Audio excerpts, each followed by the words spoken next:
Hey guys, आज हम बात करेंगे स्ट्रेटेजिक एसिमेट्री ऑफ मिस्टेक्स की। मतलब जो मिस्टेक्स होती हैं वो भी मतलब कि इक्वल नहीं होती, उनमें सिमेट्री नहीं होती है। तो वो कैसे सिमेट्रिक है इसके बारे में बात करूंगा।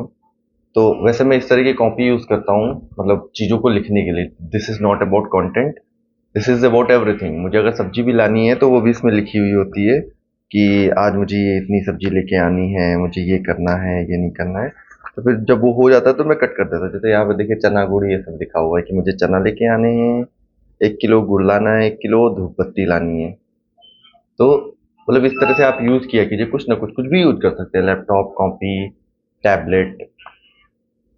आगे इसलिए बता रहा हूँ। तो back to the topic, strategic asymmetry क्या होती है।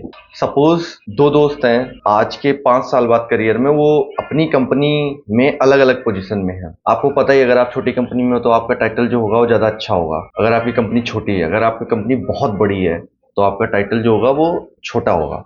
सही बोल रहा हूँ ना मैं। आज के 5 साल बाद अगर किसी बंदे ने छोटी छोटी कंपनियों में ही काम किया है, पोजीशन ज्यादा अच्छी होगी, असिस्टेंट मैनेजर बन जाएगा। जैसे मैंने पुरानी कंपनी में काम किया था, वहां से तो इंजीनियर से सीनियर इंजीनियर बनने में 3 साल लग जाते हैं, और सीनियर इंजीनियर से असिस्टेंट मैनेजर बनने में 4 साल, और तो 7 साल में आप असिस्टेंट मैनेजर बनते हैं, जो कि अभी की मेरी पोजीशन है। बट अगर आप छोटी छोटी कंपनियों में जाएं तो वहां पे क्या होता है, 3 साल में तो आपको बना देंगे assistant manager. From there if you move to next company which is a big company, then also they will take you as assistant manager, but they will not pay you that much which they are paying to somebody who has 7 years. What I'm trying to establish is, अगर आप college से निकलते हो तो 5 साल के बाद आप अपनी कंपनी में, हो सकता है कि आप बेटर स्ट्रेटेजिक पोजीशन पे हो, जबकि अगला बंदा हो सकता है ना हो, या फिर वाइस वर्सा, वो हो और आप ना हो। अब अगर आप मिस्टेक्स, दोनों सेम मिस्टेक कमिट करते हो, तो एक्शन और the how it will be perceived in the organization will be very different. So that I called is strategic asymmetry in the organization, that is very related to the job role on which you are. पता नहीं मैं आपको समझा पाया कि नहीं समझा पाया। समझाना ये चाहता हूँ कि आप जितना जल्दी अच्छी से अच्छी पोजीशन पे पहुंच जाओगे, उतना ज़्यादा आपके पास फ्रीडम रहेगी अच्छे डिसीजन लेने के लिए। हो सकता है वो बाद में गलत हो जाए, तो अगर गलत होते हैं तो भी ठीक, आपके खिलाफ ज़्यादा कोई एक्शन नहीं लिया जाएगा। अगर अच्छे होते तो उसका पूरा का पूरा एडवांटेज आपको मिलेगा कि भाई this was the initiate of the Amit Kumar who have taken it, and so many things. तो करना क्या है कि लोग बोलते हैं कि नहीं इतनी जल्दी जल्दी जॉब मत चेंज करो। मेरा ये मानना है 1 से 1.5 साल के अंदर आप जॉब चेंज कर दो। अगर आपकी पोजीशन चेंज नहीं हो रही तो फटाफट जॉब चेंज करो, जल्दी से जल्दी। वीपी एटलीस्ट आपको टारगेट करना है। आप जल्दी से जल्दी 6 या 7 साल के अंदर वीपी बन जाइए, और फिर वहां पे फटाफट डिसीजन लीजिए। वही लोग लाइफ में बहुत ज्यादा आगे जाते हैं जो अर्ली लाइफ में छोटी कंपनियों में काम करके आगे बढ़ जाते हैं, अच्छा टाइटल होल्ड कर लेते हैं। फिर उसके बाद वो जब नेक्स्ट कंपनी में जाते हैं ना, तो वो एक्सरसाइज कर सकते हैं अपने, अपना जो भी है इंट्यूशन है या अपनी स्किल सेट को।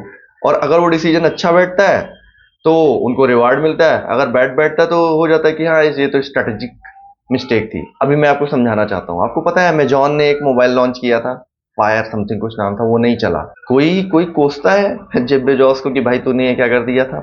आपको पता है कि टाटा नैनो चालू हुई थी काइंड ऑफ ब्लंडर। अगर सक्सेस होता तो रतन टाटा की सक्सेस थी, लेकिन ब्लंडर होगा तो पता है किसका ब्लंडर है?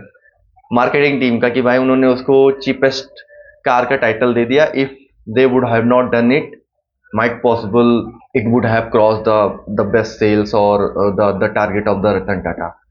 तो मतलब कुछ भी आप ले लो, ए टू जेड कुछ भी ले लो, अगर सीईओ की गलती है या वीपी की गलती है, टॉप सीएक्सओस की गलती है, तो कुछ नहीं होना है।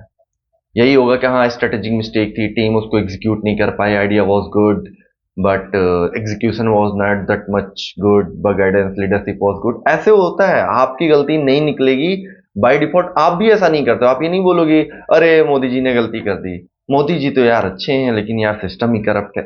होता है ना ऐसे। तो इसको बोलते हैं स्ट्रेटेजिक एसिमेट्री। अगर आप चाहते हो कि सिस्टम आपके फेवर में काम करना चालू कर दे, और बाय डिफॉल्ट आप उसको करवा नहीं रहो, बाय डिफॉल्ट काम करेगा, और आपको ज्यादा लेवरेज मिले, ज्यादा अच्छा काम करने का, ज्यादा अच्छे डिसीजन, बोल्ड डिसीजन लेने का, तो आप जल्दी से जल्दी ऑर्गेनाइजेशन लैडर में जल्दी से जल्दी ऊपर चले जाइए। तो ये मेरा कहना है कि जो लोग बोलते नहीं है कि कंपनी में लगे रहो या फिर स्टक हो जाते हैं, तो ये जो मैंने आपको बताया है, इसको एक्सप्लॉइट करने के लिए, स्ट्रेटेजिक एसिमेट्री को एक्सप्लॉइट करने के लिए आपकी पोजीशन बहुत अच्छी होनी चाहिए। तो आपका हर एक स्विच, हर एक जॉब चेंज इसी डायरेक्शन में होनी चाहिए